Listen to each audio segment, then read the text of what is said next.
But Sean, what did you think of the original Planet of the Apes? I have seen this movie many times, and I still enjoy it. I mean, parts of it I think are getting a little bit dated, but it still remains surprisingly relevant for, like I said, a 54-year-old sci-fi film. But this one still makes a lot of very poignant, kind of incisive points, I think, that are almost as relevant today as they were when the movie was made. And I think the acting's great, the makeup's good for, what it was. Charlton Heston, I kind of have I wouldn't say it's a love-hate relationship with him, maybe a like-dislike relationship. Sometimes, how much of this is him as a human, though?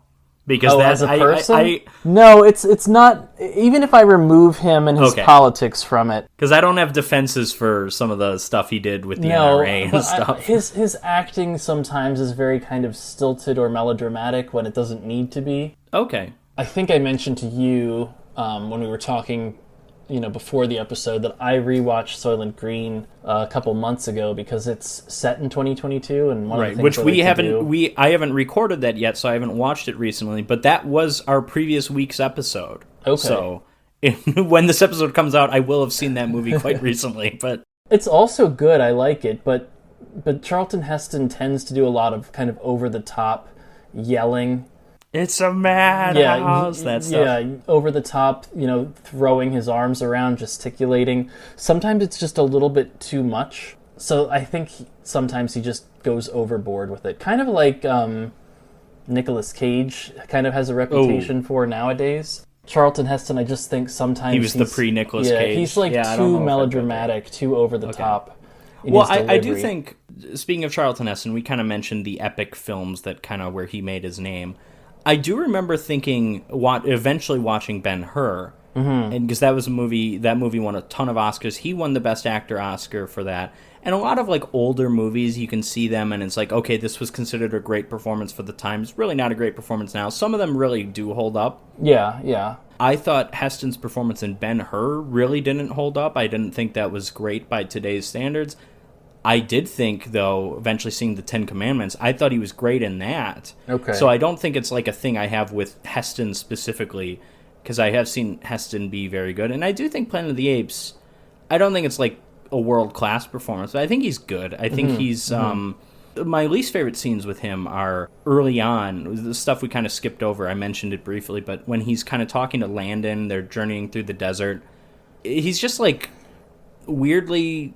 I mentioned cynical, but he's weirdly, he's rubbing it in Landon's face that all his friends are dead. I think it's less the performance and more just how those scenes are written. I just don't really know why they wrote the scenes that way, but I don't think Heston's performance, maybe a better performance could have made those scenes work better. Yeah. When he's not speaking, I think he's great. I believe all the struggles that he's going through. When he's anything involving him being tortured or anything, I believe he's in real pain, when he's got his arms held behind his back, when he's talking to Dr. Zaius, and he's, clearly uncomfortable, which that's probably not acting, the way they have his arms tied up. Yeah, it actually looks uncomfortable. Yeah. And then, he's got some iconic line deliveries, say what you will about the overall performance, but he makes some moments iconic that maybe other actors might not have done as good a job at. So, yeah, that's true. Overall, I would say I think he's pretty good. I mentioned Roddy McDowall, probably my favorite performance in the movie, just because of all the ape stuff that he does. Again, the human in ape makeup ape stuff. I think he just does a better job than all the other actors for that, and that's even more clear in the sequels, I think. And I will say, you mentioned, part of it's dated, but the message or the key message or messages kind of remain true or remain relevant. And so I will say, I agree with you. I think aspects of the movie, details of the movie have dated, but overall the story has not dated. And I think that's what makes this movie great. Its warnings are very prescient still today. Right. And I think just overall, I think it's just a really good storytelling. How the story unfolds. Character writing can be a bit better, but the how long it takes us to actually get to the apes, and then that sort of middle section where Taylor can't talk, and the story moves in a very particular direction when he can't talk, and then how everything changes once he can talk. I just think the way the story unfolds is really, really well done, and then obviously It hits it all home with a fantastic twist ending. Mm-hmm. I think something just really, really worked about the movie. I have some complaints, and again, this goes back to the kind of the dated or the aged things. I think some of the filmmaking is downright weird. You notice the way they like zoom in on stuff? Mm-hmm. Yeah, I think we could blame the director maybe for that. Yeah, I guess it's the director, the cinematographer, maybe both. But like, I remember even as a kid thinking that was weird. Like there are moments, like I'll just single one out, where Landon is putting a little tiny American flag in the dirt after they make landfall, and this is when Charlton Heston laughs at him like an asshole. But he's putting the flag in. And then they do this like slow zoom in on the flag, like so to make sure that we see it better. And you picture this being done in a modern movie. And if it's like an Edgar Wright or a Tarantino, the zoom would be like super quick, but then it doesn't even have to be like a super stylized director like those two. Right, and it would also be kind of tongue-in-cheek if they did it in a movie like that. Yes, the Tarantino especially, but like most people now, if they were doing something like that, they would just show a different angle. Mm-hmm, mm-hmm. You know, there would be a cut there, and the flag it's one of several things that happens numerous times throughout the movie where they do that slow zoom, and it just feels so weird. And I haven't seen a lot of movies even from that time period that did that, and I guess I just don't like it. You know, that's a kind of a really specific thing, but it does bother me because it happens a number of times in the movie, probably 7 or 8. It's almost distracting. Yeah. Yes, I think so. I think it is, and again, as a kid, that bothered me. So. Mm-hmm, mm-hmm.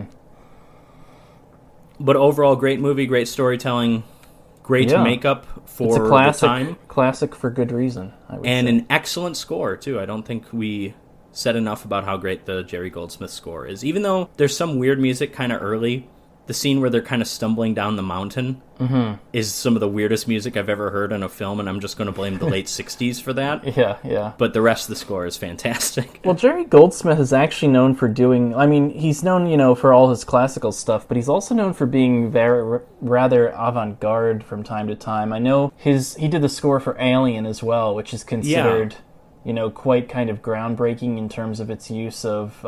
Is it? Yeah, because it uses a lot of like non-instruments for sounds and a lot of electronic pieces. Okay, I guess that score just has never stood out to me. I'm just not the biggest Alien fan though. Too. I think it's more the fact that how unusual and new it is. Like it tried a lot of experimental things. Kind of like you've probably seen Forbidden Planet, right? Yeah. Also, Forbidden Planet does a lot of that too, with like a theremin and. It's a genuinely not very good score. It's not fun to listen to. But it was super influential because it was just using a bunch of instruments that no one had ever used before. Yeah, exactly. Yeah. So good movie.